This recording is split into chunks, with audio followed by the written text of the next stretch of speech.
Hi friends, मैं हूं वहीदा और welcome to my channel Waheeda Bilimoria. Friends, आज हम जो पेपर 5th कर रहे हैं क्लास 10th का, उसका पार्ट 2 करने वाले हैं, जिसमें हम सेक्शन सी के सम्स देखेंगे, यानी कि 3 मार्क के सम्स देखेंगे। ये सेक्शन फ्रेंड्स थोड़ी ज्यादा मेहनत मांगता है सेक्शन ए और सेक्शन बी के कंपेरिजन में। तो फ्रेंड्स, यहाँ पे भी थिंग्स इजी ही है, लेकिन हमें प्रैक्टिस करनी होगी ताकि हम सम्स देखकर समझ जाएं कि इसमें क्या करना है और क्या नहीं। ये नहीं कि भाई वहां सम देखें और फिर सोचने लगे कि भाई ये एपी का सम है, या ये ट्रायंगल का सम है, या ये क्वाड्रिलेटरल का सम है, या फिर ये क्वाड्रेटिक इक्वेशन है, या लीनियर इक्वेशन इन 2 वेरिएबल्स है। तो फ्रेंड्स, ये हमारे प्रैक्टिस से ही ये सब चीजें हमारे लिए आसान होंगी। तो चलिए शुरू करते हैं हमारा पार्ट 2, जहां पे हम इन्हीं सब चीज को देखने वाले हैं। और जो फ्रेंड्स हमारे साथ आज जुड़े हैं, तो प्लीज जाकर हमारा पेपर 1 से 4 तक का सीरीज देखिए और अपने बेसिक्स को और मजबूत करिए। Welcome dearest children. आज जो हम पेपर 5 कर रहे हैं उसका सेक्शन सी देखेंगे, जहां पे पहला क्वेश्चन है, व्हेन द पोलिनोमियल px, ये हमारा पोलिनोमियल है, x raise to 4 plus 5x cube plus 10x square plus 16x plus 7। ये जब आप gx यानी के डिवाइजर जो है हमारा पोलिनोमियल वो है x square plus 2x plus 3, इससे डिवाइड करोगे जो रिमाइंडर आएगा वो आपका ax प्लस b होगा। तो आपको a और b की वैल्यू फाइंड करनी है। तो फ्रेंड्स, ये काफी इजी है। पहले हमें इस पोलिनोमियल को px जो है इसे डिवाइड करना है gx से। तो चलिए हमारा रिमाइंडर थियरम जिस तरह से करते हैं, x लकीली हमारा ये जो पोलिनोमियल है ये डिसेंडिंग ऑर्डर ऑफ पावर्स में ही है। x raise to 4, x raise to 3, 2, ये रेज टू 1 और ये यहाँ पे x रेज टू 0। तो इसी फॉर्म में है जो हमें चाहिए, और ये होगा आपका x square plus 2x plus 3। अब जो पहला स्टेप है फ्रेंड्स, उसमें हम जो ये x स्क्वायर है इसमें से x रेज टू 4 बनाने की कोशिश करेंगे। तो यहाँ पे हमें इसे मल्टीप्लाई करना होगा x स्क्वायर से, तो वही चीज हम पहले यहाँ लिखेंगे। फिर ये जो डिवाइजर है इसे ब्रैकेट के अंदर लिखेंगे। तो ये हमारा होगा x raise to 4 2x cube plus 3x square. ये जो आंसर है ये हम इसके नीचे लिखेंगे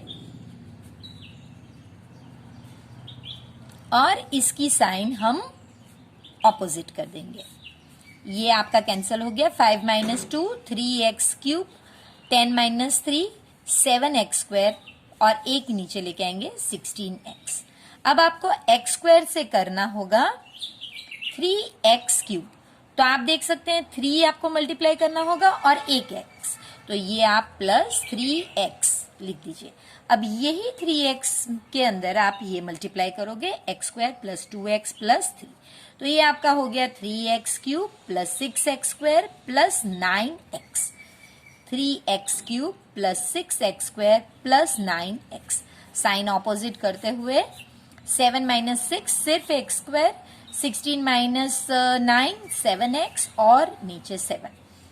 तो अब आपको x स्क्वायर से करना है x स्क्वायर ही, तो कुछ नहीं 1 ही रखना होगा, तो प्लस 1। और ये जो पूरा पोलिनोमियल था इसे आप मल्टीप्लाई करेंगे तो वही आंसर आएगा। So x square plus 2x plus 3, x square plus 2x plus 3। Opposite sign जब हम करेंगे 7 माइनस 2 5x, और ये आपका हो गया 4।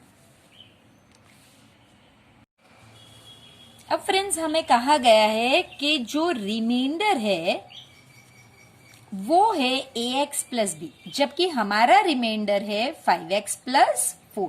तो इन दो को जब आप कंपेयर करोगे तो आपको सिर्फ यही लिखना है, comparing ax plus b with 5x plus 4, a is equal to 5, यानी a की वैल्यू आपकी 5 लग रही है और b की वैल्यू 4। इसे इक्वेट करके आपको कुछ करना नहीं है, सॉल्व नहीं करना है, सिर्फ कंपेयर करना है। तो ये सिर्फ आपके एक्सप्लेनेशन के लिए है। अब यहाँ पे इज इक्वल टू मत लिखिए, ये 2 रिमाइंडर है, ये दिया गया है सम में और ये आपने ढूंढा है। इन्हें सिर्फ कंपेयर करके आपको वैल्यूज लिखनी होगी। The difference in square of two numbers is 180 and the square of the smaller number is 8 times the bigger number. Find the two numbers. तो चलिए, ये आपका एक्सरसाइज 4.3 का 7th सम है फ्रेंड्स। इसमें आपको दो नंबर तो लेने ही है, तो पहले आपको बताना होगा कि आपका लार्जर नंबर कौन है और स्मॉलर नंबर कौन है। ये पहले आपको लिख के क्लियर करना होगा। सो आप लिखेंगे लेट द लार्जर नंबर या bigger number be X and smaller number be Y. तो पहला है कि the difference in square of two numbers, यानी कि X square minus Y square, दोनों के स्क्वायर का डिफरेंस वो आपका 180 हो गया। ये आपका पहला है। और दूसरा जो है, यहां से दूसरा इक्वेशन बनेगा ये यहां तक, the square of the smaller number, तो हमने स्मॉलर नंबर वाई दिया है, तो Y square is 8 times the bigger number, यानी 8 इंटू सिर्फ x, यहां पे स्क्वायर नहीं आएगा क्योंकि सिर्फ वो 8 टाइम्स बिगर नंबर है। ये आपका इक्वेशन 2 है। अब फ्रेंड्स, ये जो वैल्यू है इसे हम इसमें रिप्लेस करेंगे, तो आप ये लिख सकते हैं substituting value of Y square in 1, X square minus Y square is equal to 180, X square minus 8x is equal to 180। So X square minus 8x is minus 180, या आप जैसे सॉल्व करें उस हिसाब से ले लीजिए, तो माइनस 180 इज इक्वल टू 0। ये आपका क्वाड्रेटिक इक्वेशन हो गया। अब इसे हमें सिर्फ सॉल्व करना है। तो हम 180 को फैक्टर्स को सब्ट्रैक्ट करेंगे, आंसर -8 आना चाहिए। तो ये बहुत सिंपल है। 18 10 नेगेटिव है तो ये साइन बड़े को मिलेगी, इसको ऑपोजिट। तो ये हो गया आपका X square minus 18x plus 10x minus 180 is equal to 0। अब यहां पे जो कॉमन निकलेगा x minus 18 plus 10 x minus 18, तो ये x प्लस 10 और x minus 18 is equal to 0। इस स्टेप के बाद ही फ्रेंड्स आप कह सकते हैं कि भाई x plus 10 is equal to 0 और x minus 18 is equal to 0, x is equal to minus 10 and x is equal to 18। अब फ्रेंड्स, अगर आप -10 लेते हैं तो ये लेकर भी आप कर सकते हैं और ये लेकर भी कर सकते हैं, हमें दोनों ही लेके करने होंगे।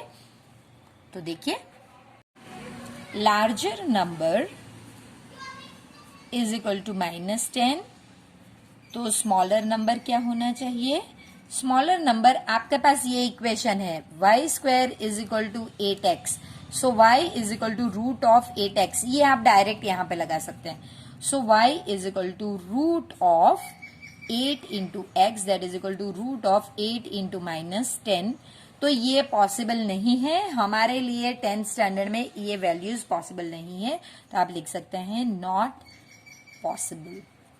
जबकि यहां पे larger number is equal to 18, smaller number जो है वो आपका y is equal to 8 into x, that is equal to 2 raise to 2 into 2, और 10 का हम 18 का 3 9 2 9 सो 2 इंटू 3 रेज टू 2। तो ये दो का भी स्क्वायर हो गया, तो 2 2 और 3, 2 2 4 3 12। तो ये आपका आंसर है। तो bigger number is 18 and smaller number is 12। Find the 31st term of an AP whose 11th term is 38 and 16th term is 73. तो फ्रेंड्स, आपको दिया गया है 11th टर्म, यानी कि कोई स्टेट में इसे T11 लिखते हैं और कोई स्टेट में A11। तो ये आपको दिया गया है 38 और A16 आपको दिया गया है 73। A16 यानी कि T16, दोनों एक ही चीज है। और आपको ढूंढना है A31। तो फ्रेंड्स, जब भी आपको इस तरह के कोई टर्म्स दिए गए हो, पहले आपको इनके सामने इनकी फॉर्मूलाज लिखनी है। तो A11 जो है वो है आपका A प्लस 10D, ये आपका 38 है। A16 आपका A प्लस 15D है, ये आपका 73 है। आप चाहें तो ये जो दो इक्वेशन है इन्हें आप यहीं पे सॉल्व कर सकते हैं।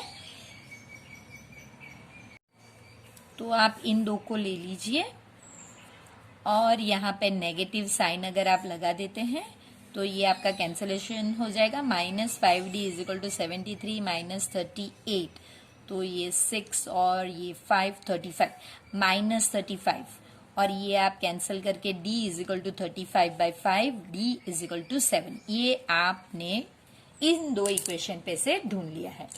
अब सिंपल इसी चीज को आगे लेकर चलेंगे। कोई भी एक इक्वेशन, या तो आप इसमें या इसमें, किसी भी एक में d की वैल्यू डालकर आप a की वैल्यू ढूंढ सकते हैं।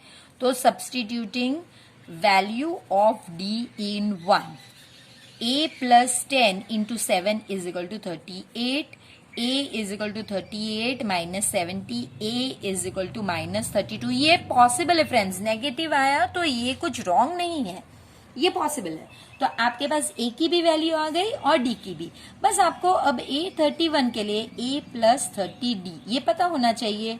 -32 plus 30 into 7, -32 plus 210 that is equal to 178। 178 ये आपका आंसर हो गया, a31 जो आपको ढूंढने दिया गया है उसका।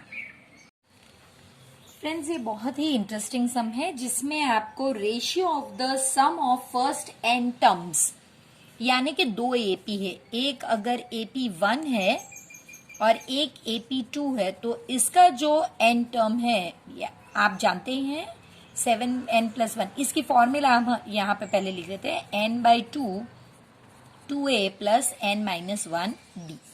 और ये अगर आपका Sn का ही है तो ये हो गया 7n+1, n तो n ही रहेगा, 2a dash plus n-1d dash. ये दो AP है आपकी। तो इन दो का जो रेशियो है Sn dash is equal to, तो रेशियो आपको दे दिया गया है, सॉरी ये वैल्यू आपकी 4n+27 है, मुझे माफ कीजिए, 7n+1 अपॉन 4n+27।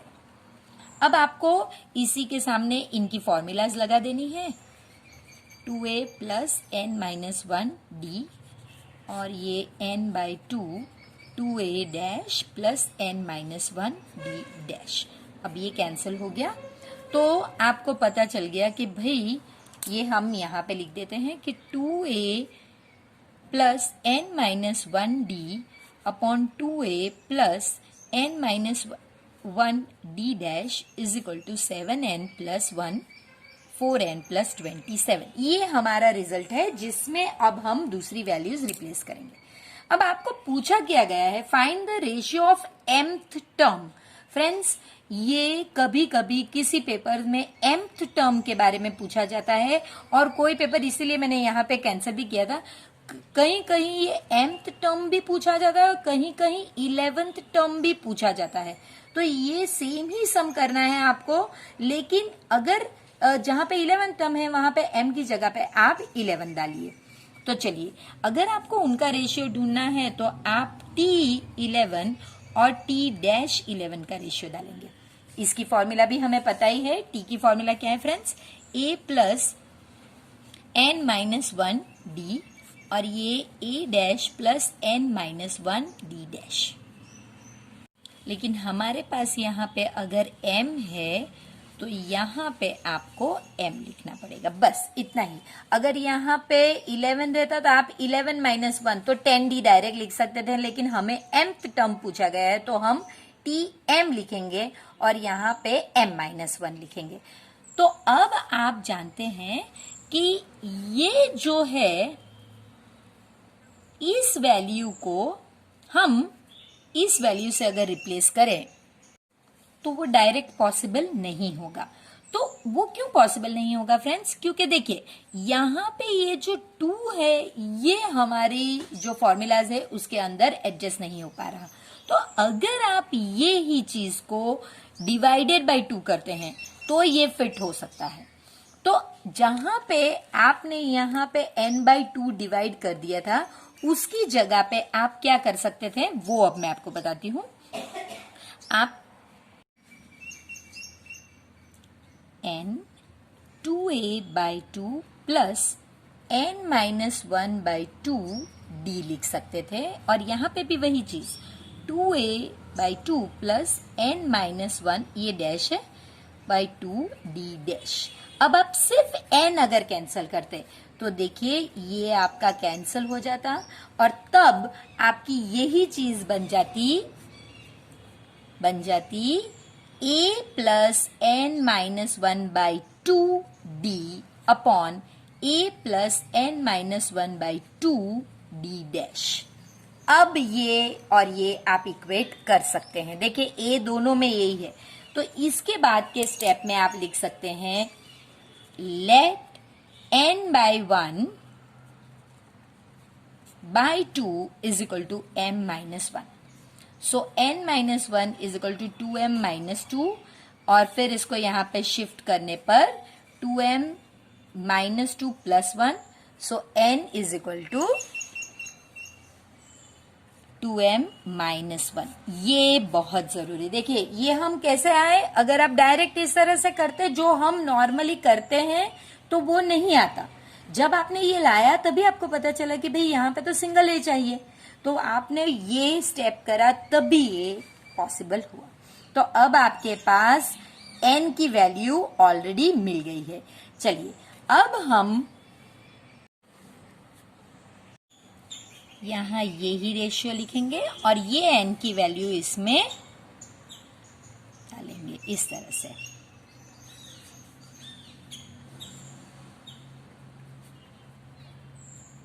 तो ये आपका हो गया 14m-7 प्लस 1 और 8m-4 प्लस 27।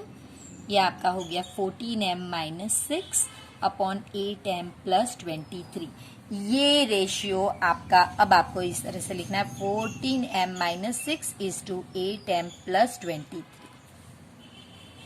फ्रेंड्स ये m में पूछा गया है इसलिए इस तरह से है। अगर ये 11th टर्म पूछा गया होता तो फिर ये नंबर आता और उसमें आंसर 4:3। आप यही पैटर्न फॉलो कीजिए, जहां जहां m है यहां पे आप 11 डालिए और यही सम अगर आप सॉल्व करोगे तो तब आपकी वैल्यू वही आएगी जो मैंने आपसे कहा 4:3 की वैल्यू आएगी।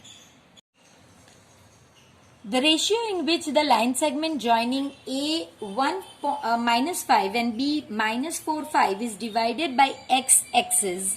Also find the coordinates of the point of division. तो फ्रेंड्स कुछ ऐसा है कि इस तरह से आपके पास दो पॉइंट है।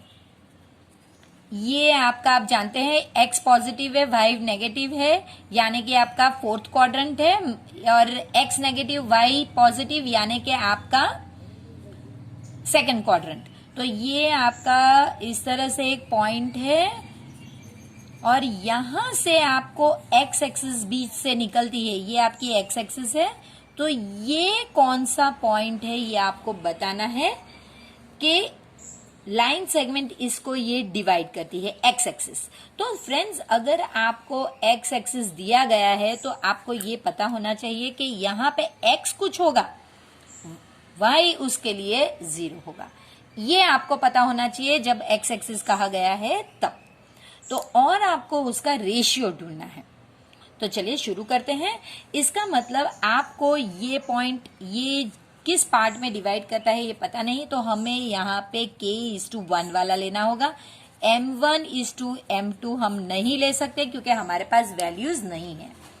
तो चलिए, क्योंकि ये जो पॉइंट है इसका x कोऑर्डिनेट है तो आप पहले लिख लीजिए लेट रेशियो बी k:1। अब इसका जो भी x कोऑर्डिनेट है जो पॉइंट डिवाइड करता है उसकी फॉर्मूला आपको आनी चाहिए kx2 plus x1 k plus 1। तो k -4 प्लस 1 कैसे आया, ये -4, ये x1 y1 है, x2 y2, तो ये आप डालेंगे तो आपको k प्लस 1। अब फ्रेंड्स इस तरह के सम की खासियत ही ये होती है, ये आपको x की वैल्यू मिलेगी। हाँ, तो इनकी खासियत क्या होती है फ्रेंड्स कि अगर आपको एक वैल्यू पता हो यानी कि यहाँ पे तो हमारे पास एक अननोन है, लेकिन आपके पास अगर दोनों ही नोन वैल्यू होती तो सिर्फ एक ही जगह सॉल्व करके आपको के की वैल्यू मिल जाती, लेकिन इस केस में हमारे पास एक नोन वैल्यू है। तो अगर फ्रेंड्स मैंने यहां से स्टार्ट किया होता,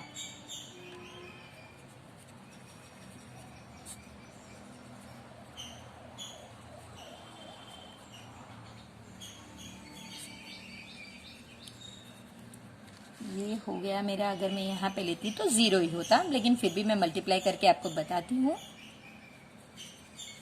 सो 5k is equal to 5, k is equal to 1।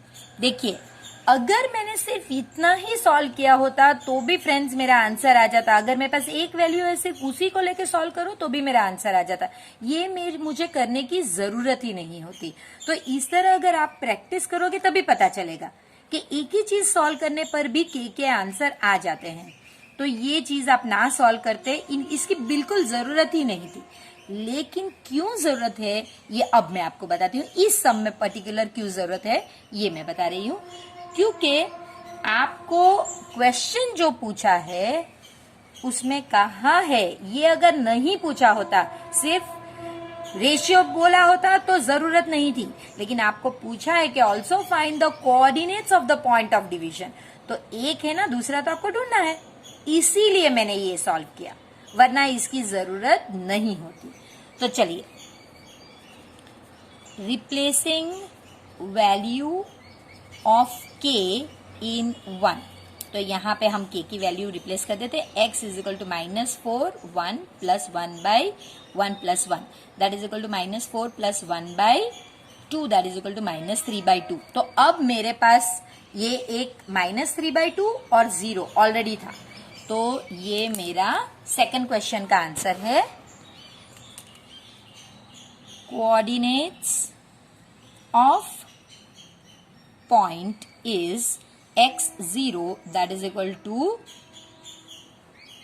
-3/2, 0। आप चाहे तो यहाँ पे आप कोई भी नाम दे सकते हैं और उसको आगे लिख सकते हैं, और वही नाम आप यहाँ पे भी लिख सकते हैं। इसके अलावा अब आपको रेशियो भी ढूंढना है, तो रेशियो के लिए भी आपको अलग से लिखना होगा। Ratio is equal to k/1, that is equal to 1:1, यानी कि आपका मतलब है m1 भी 1 है और m2 भी 1 है, यानी ये इक्वली हाफ में डिवाइड करता है। If the median of the distribution given below is 28.5, यानी कि आपको मीडियन दिया गया है, मीडियन आपका 28.5 है। फ्रेंड्स, जब भी मीडियन आपको दिया गया होता है तो मैंने आपसे कहा ही है कि आपको इनसे 3 डिफरेंट थिंग्स मिलते हैं। तो वो कौन सी चीज मिलती है वो हम देखेंगे, और दूसरा ये सब में आपको जो ये अननोन फ्रीक्वेंसीज है x और y, इनकी वैल्यूज ढूंढनी है। तो देखिए, मीडियन से पहले हमें मीडियन क्लास मिलेगा, तो ये 28.5 यहाँ पे आएगा, तो ये हमारा मीडियन क्लास होगा। तो इससे ही आप लिखोगे मीडियन क्लास आपका 22-30। अब जैसे ही आपको मीडियन क्लास मिल गया, आपको लोअर वैल्यू मिल गई तो 20, आपको हाइट भी मिल गई 10, ये डिफरेंस जो है वो हाइट है। और मीडियन में आपको पता होना चाहिए कुछ इस तरह का हमारा पैटर्न होता है, ये क्लास है, ये फ्रीक्वेंसी और ये CFI, यानी कि अब आपको CFI ढूंढना है, तो उसकी कॉलम पहले बनाइए। तो आप CFI बनाओगे 5 plus x, 25 plus x, 40 plus x, 40 plus x plus y और 45 प्लस x प्लस y। अच्छा, तो अब हमारा जो हम ये साइन लेते हैं वो ये है फ्रेंड्स। तो यहां से पता चला कि भाई ये मेरा CFI है, ये मेरा FI है, और क्लास ऑलरेडी मैंने लिखा हुआ है। तो ये जो 2 चीज मिली और आप लिख लीजिए, तो आपका CFI हो गया 5 प्लस x और आपका FI हो गया 20। अच्छा, अब इससे एक और चीज भी एक्स्ट्रा मिली है, और वो इंपॉर्टेंट चीज है ये। देखिए, इसका टोटल आपको 60 दिया गया है, पर इसका total 45 plus x plus y भी होता है। तो इस चीज को पहले सॉल्व करना चाहिए हमेशा। तो देखिए 45 plus x plus y is equal to 60। So x plus y is equal to 60 minus 45, तो हम डायरेक्ट 15 लिख देते हैं। ये हमारा पहला इक्वेशन है। अब हमें सिर्फ मीडियन की फॉर्मूला में ये सारी चीजें इंसर्ट करनी है और एक अननोन आपको होपफुली मिलना ही चाहिए। तो median is equal to L plus N by 2 minus C F I upon F I into H. मैं बार बार आपसे कहती हूं कि ये h आगे हो या पीछे, क्योंकि ये मल्टीप्लाइड है तो कोई फर्क नहीं पड़ता, क्योंकि हम commutative property for multiplication is true. आप कैसे भी ऐसे मल्टीप्लाई कीजिए या ऐसे, वो सेम ही होगा। अब n/2 आपके पास नहीं है तो लकीली हमें 60 दे दिया गया है। So n/2 is equal to 60/2 that is equal to 30। ये सारी ही वैल्यूज अंदर इंसर्ट कीजिए। तो ये आपका हो जाएगा वैल्यूज इंसर्ट करने पे 28.5। एल हमारा जो है वो 20 है, एन हमारा 30 माइनस 5 प्लस एक्स है, एफ आई हमारा 20 है और एच आपका 10 है। तो ये 1 सा सो 2। सो पहले इसे शिफ्ट करेंगे। 28.5 minus 20 is equal to 30 minus 5 plus minus आएगा, सॉरी ये माइनस बाहर है तो साइन अपॉन 2। सो ये आपका हो गया 8.5, इसे मल्टीप्लाई कर दीजिए, is equal to 25 minus x. तो ये आपका हो गया 17 और अब 25 को शिफ्ट करेंगे minus x. So minus 8 is equal to minus x, therefore x is equal to 8। तो फ्रेंड्स ये तो हो गया हमारा एक्स की वैल्यू। अब इक्वेशन 1 जो हमने लिखा था x plus y is equal to 15, ये हमारा इक्वेशन 1 था, इसमें हम ये वैल्यूज रिप्लेस करेंगे। So substituting value of x. So 8 plus y is equal to 15, y is equal to 15 minus 8, y is equal to 7. तो आपके पास अब दोनों ही चीजें आ गई हैं। दो अननोन फ्रीक्वेंसीज थी, एक x और एक y, तो दोनों की वैल्यू आपने इस तरह से ढूंढ ली है। The mean of the following distribution is 18, यानी कि आपको मीन जो है वो 18 दे दिया गया है। The frequency f in the class interval 19 to 21 is missing. कभी कभी फ्रेंड्स यहाँ पे लकीली इस तरह से ये f दिया गया है। कभी कभी क्या होता है कि आपको सिर्फ ये डेटा दिया गया होता है, ये चीज पूरी ही नहीं दी गई होती है। यहाँ से 17 to 19 और फिर डायरेक्ट 21 to 23। लेकिन इस लाइन को अगर आपने मिस कर दिया और ऐसे नहीं लिखा तो फिर ये सम नहीं होगा। तो यहाँ पे लकीली यहाँ पे इस तरह से लिखा गया, वरना आपको लिखना पड़ता। तो आपको f की वैल्यू डिटरमाइन करनी है, जो बहुत इजी है फ्रेंड्स। अब इसके लिए आपको दो चीज की जरूरत पड़ेगी, एक तो फ्रीक्वेंसी और दूसरी क्लास मार्क्स। तो पहले तो हम क्लास मार्क्स कर लेते हैं। क्लास मार्क्स मिड वैल्यू होती है, ये हमें पता है। सो 11 प्लस 13/2 24/2 इज 12, 14 16 18 20 22 और 24, ये तो सिंपल है। अब ना तो ये दो चीज ओरली मल्टीप्लाई हो सकती है और ना ही स्क्वायर, तो ये जो हमारी नॉर्मल डायरेक्ट मेथड है वो यहाँ पे नहीं चलेगी। तो हमें कुछ, और इनके क्लास भी है, हर एक का स्टेप 2 का है, तो आप देख सकते हैं कि ये आप स्टेप डेविएशन मेथड एप्लीकेबल रह सकती है। तो स्टेप डेविएशन मेथड पहले लिख लीजिए। तो आपको पता होगा कि फॉर्मूला है a प्लस सिग्मा यूफी या फीयू अपॉन सिग्मा एफ आई इंटू एच। तो पहले आपको u ढूंढना होगा और फिर उसे f के साथ मल्टीप्लाई करना होगा। अब अगर आप u ढूंढ रहे हैं तो 1 2 3 4 5 6 7, तो ये जो थर्ड है इसे आप a के तौर पे लिख सकते हैं। तो u is equal to x minus A by H. a आपका 18 है और h आपका 2 है। सो 12 माइनस 18, मैं आपके लिए पहला कर देती हूँ, 12 माइनस 18 डिवाइडेड बाई 2, तो ये आपका हो गया -6/2 यानी कि -3। फ्रेंड्स ये इसी तरह से दिया गया होता है कि -2 -1 0 1 2 3, इसीलिए हम मिडल का लेते हैं ताकि वो बहुत इजी रहे, वरना आपके नंबर सारे ही चेंज हो जाएंगे। अगर कोई फ्रेंड्स को नेगेटिव नंबर्स में प्रॉब्लम होती है और यहाँ पे वो पॉजिटिव नेगेटिव में रॉन्ग आंसर लाते हैं, तो उन फ्रेंड्स के लिए आप सबसे छोटा लेंगे तो कभी नेगेटिव नंबर्स नहीं आएंगे, तो आप तब सबसे छोटा ले सकते हैं। लेकिन आइडियली हम यही करते हैं। चलिए, अब हमारे पास u आ गया। अब हम u और f को मल्टीप्लाई करेंगे, तो वो हो गया हमारा यूफी या FIUI, कोई भी आप पहले लिख सकते हैं।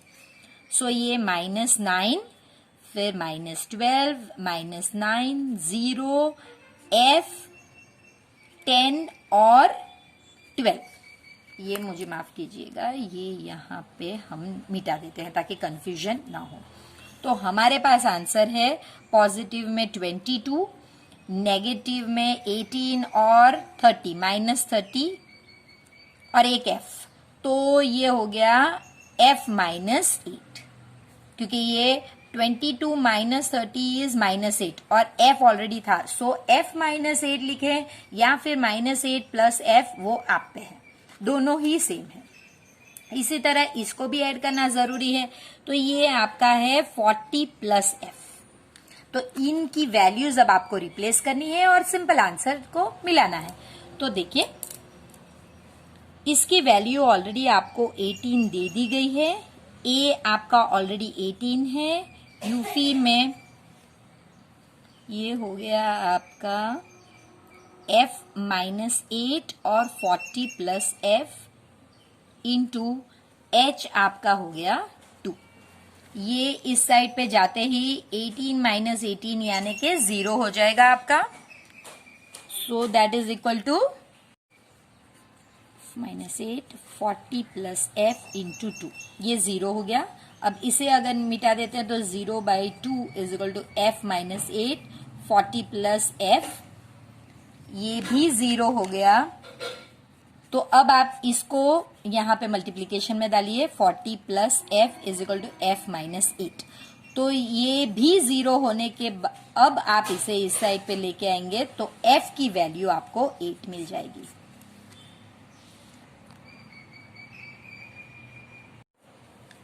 फ्रेंड्स, ये बहुत इंपॉर्टेंट है, 2011, 14, 18 सभी में ये पूछा गया है। सबसे इजी है ये सम, लेकिन आपको समझना होगा कि पहले ही क्या पूछा है। तो कहते हैं कि prove that the tangent at any point of the circle is perpendicular to the radius, यानी कि ये जो टेंजेंट है किसी भी पॉइंट पे, जहां पे भी पॉइंट ऑफ कांटेक्ट होगा वो रेडियस के परपेंडिकुलर होगा और ये पॉइंट ऑफ कांटेक्ट के थ्रू ही होना चाहिए। तो पहली चीज जो आपको गिवन है वो ये है कि XY जो है ये लाइन,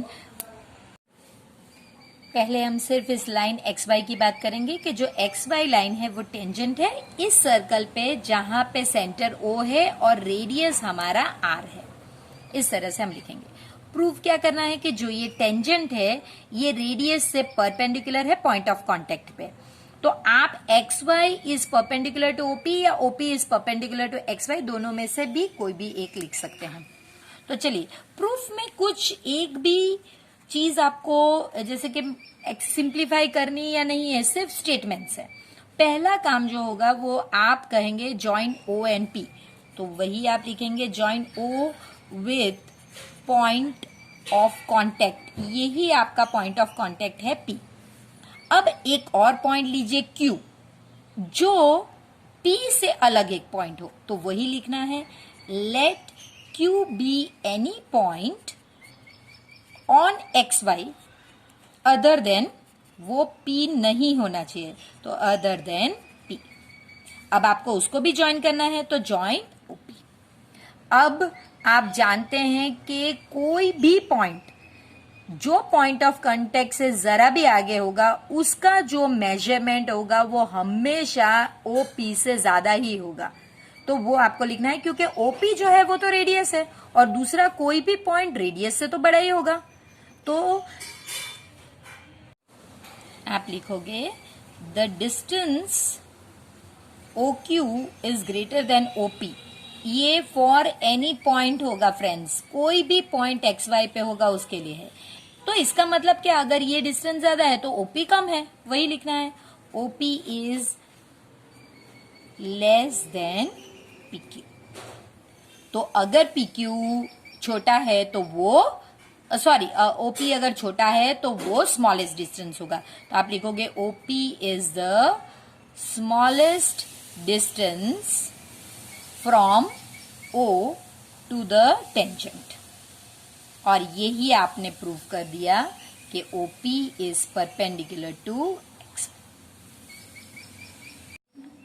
यहाँ पे फ्रेंड्स आपसे कहा गया है the area enclosed between two concentric circle. Concentric circles यानी कि एक ही सेंटर से ड्रॉ किए गए दो सर्कल्स, एक का रेडियस छोटा है और एक का बड़ा वाला है। इनके बीच का जो दो एरिया है वो है 770 सेंटीमीटर स्क्वायर। आपको दोनों के रेडियस ढूंढने हैं। फ्रेंड्स बहुत इजी है, इसमें सिर्फ हम जो कॉमन लॉजिक्स है वही यूज करने वाले हैं। तो आपको वही लिखना है कि area between two concentric circles, इसका क्या मीनिंग होता है। तो इसका मीनिंग ये होता है कि एरिया आपको बिगर सर्कल का पता होना चाहिए, उसमें से आपको एरिया स्मॉलर सर्कल का सबट्रैक्ट करना है। तो बिगर सर्कल का, अगर आपने बिगर सर्कल का रेडियस कैपिटल R लिया है और स्मॉलर का स्मॉल r लिया है, तो वो आपको कहीं पे मेंशन करना होगा कि R is equal to radius of big circle और R is equal to radius of small circle. तो देखिए अब आप ये लिख सकते हैं, ये हो गया pi R square minus pi R square. ये ऑलरेडी आपको दे दिया गया है area, so 770 is equal to this much. अब आप इनमें से 770 is equal to pi common निकाल सकते हैं और R square minus R square ये आपको पता है 22/7, so 770 is equal to 22/7 R square minus R square. 770 into 7/22 is equal to R square minus R square. अब simple cancellation, 11 2 11 7 0 1 and 35, so 35 into 7 is equal to R square minus R square. अब friends यहाँ पे अगर आप ये method नहीं करोगे जो मैं अब करने वाली हूं तो ये काफी डिफिकल्ट होने वाला है। 35 into 7 is equal to R plus R minus R। ये मैंने क्यों किया फ्रेंड्स, क्योंकि देखिए ये हमारे पास ऑलरेडी दिया गया है। देखिए यहाँ पे आपको कहा गया है the radii of the circle differ by 7, यानी कि आप बड़े आर में से छोटे आर को माइनस करोगे तो ये 7 है। यही चीज हमें कैच करके यहाँ पे वैल्यू को इंसर्ट करना है। So 35 into 7 is equal to R plus R into 7, ये हमारा डिविजन में जाएगा, is equal to R plus R। तो ये देखिए, so R plus R is equal to 35। ये हमारा इक्वेशन 2 है, जो इस केस में हमारा ये वाला इक्वेशन 1 था।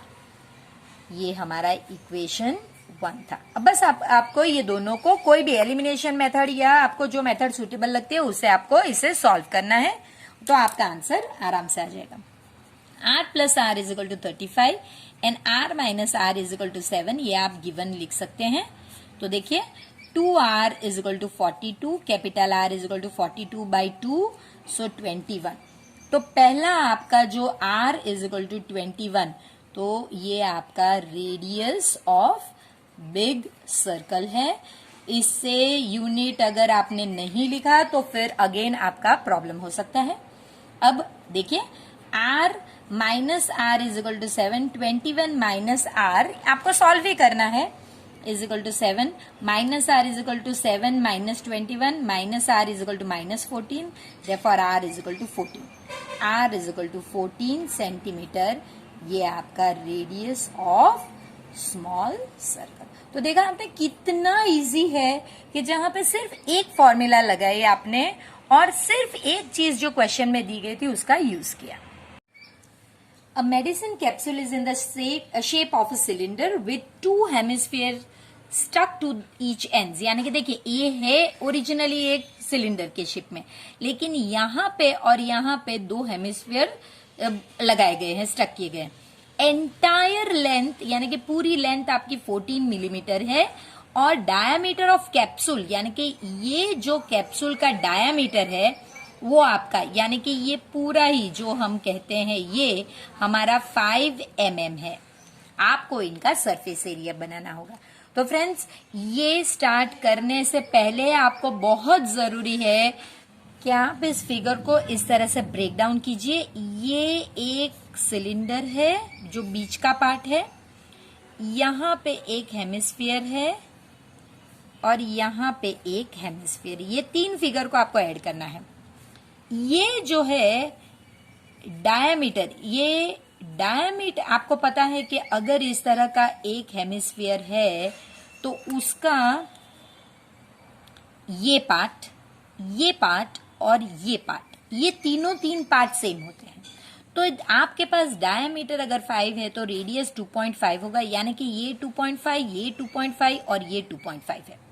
इस तरह से हेमिस्फीयर बनता है फ्रेंड्स।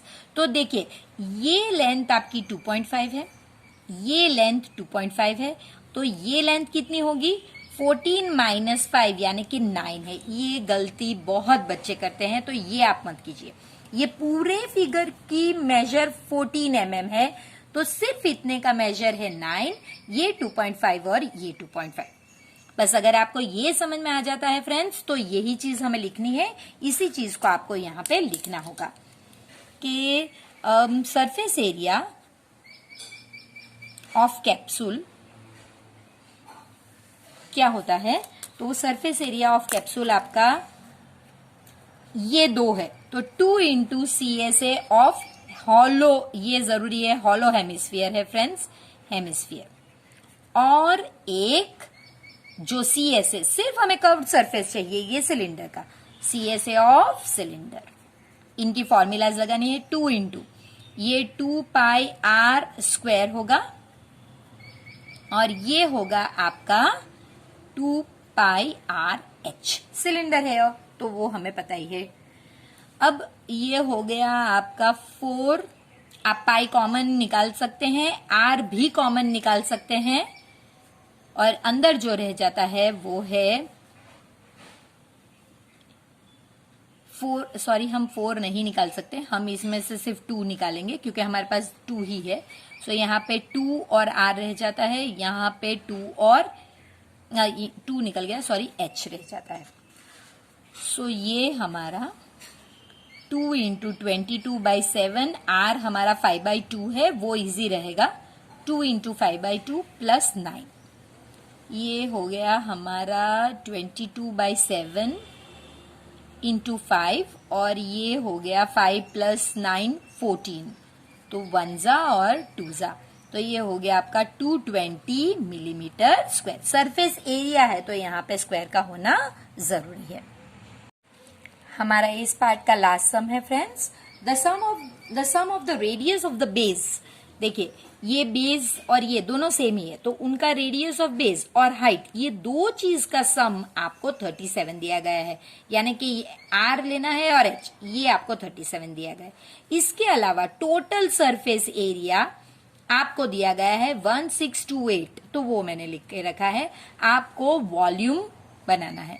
तो फ्रेंड्स, यहाँ पे आपको यहीं से स्टार्ट करना पड़ेगा। इसकी फॉर्मूला डालिए, TSA total surface area. Friends, आपको पता ही होना चाहिए कि टोटल सरफेस एरिया का मतलब है नीचे का भी आपको सर्कल गिनना है और ऊपर का भी गिनना है। कर्व्ड सरफेस तो है ही है, साथ में ये दोनों सर्कल्स भी है।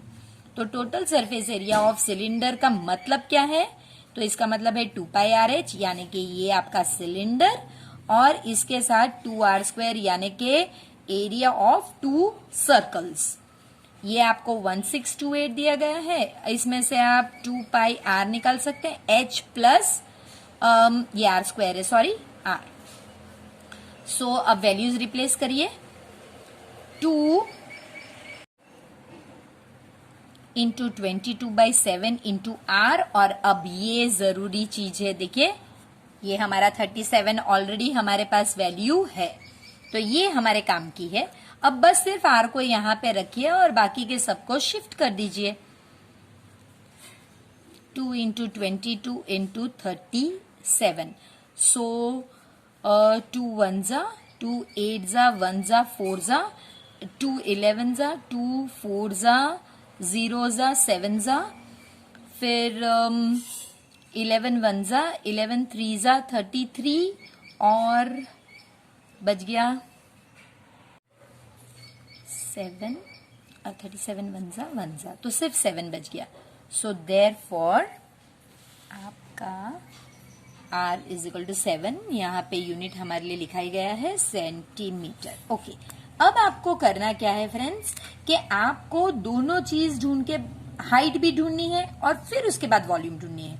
तो again R plus H is equal to 37, so 7 plus H is equal to 37, H is equal to 37 minus 7, therefore H is equal to 30। ये भी आपको मिल गया। अब आपको इसी चीज को यूज करके वॉल्यूम ढूंढना है। Volume of cylinder is equal to pi R square H, that is equal to 22/7। R आपका 7 है और H आपका 30 है, तो ये हो गया 4620 सेंटीमीटर क्यूब। तो ये एक ऐसा पार्ट है जिसमें हर टाइम मैं खुद इतनी एनग्रॉस्ड हो जाती हूं कि मुझे पता ही नहीं चलता कि कब ये पार्ट खत्म हो गया। तो फ्रेंड्स, अगर आप भी प्रैक्टिस करेंगे और आप भी एक के एक सम्स एटलीस्ट 2 बार करेंगे तो आई एम श्योर आपको कोई होल्ड बैक नहीं कर पाएगा। तो चलिए फिर मिलते हैं पार्ट 3 में। तब तक प्लीज वीडियो को लाइक कीजिए, इसे शेयर कीजिए अपने फ्रेंड्स के साथ और प्लीज प्लीज प्लीज चैनल को सब्सक्राइब कीजिए।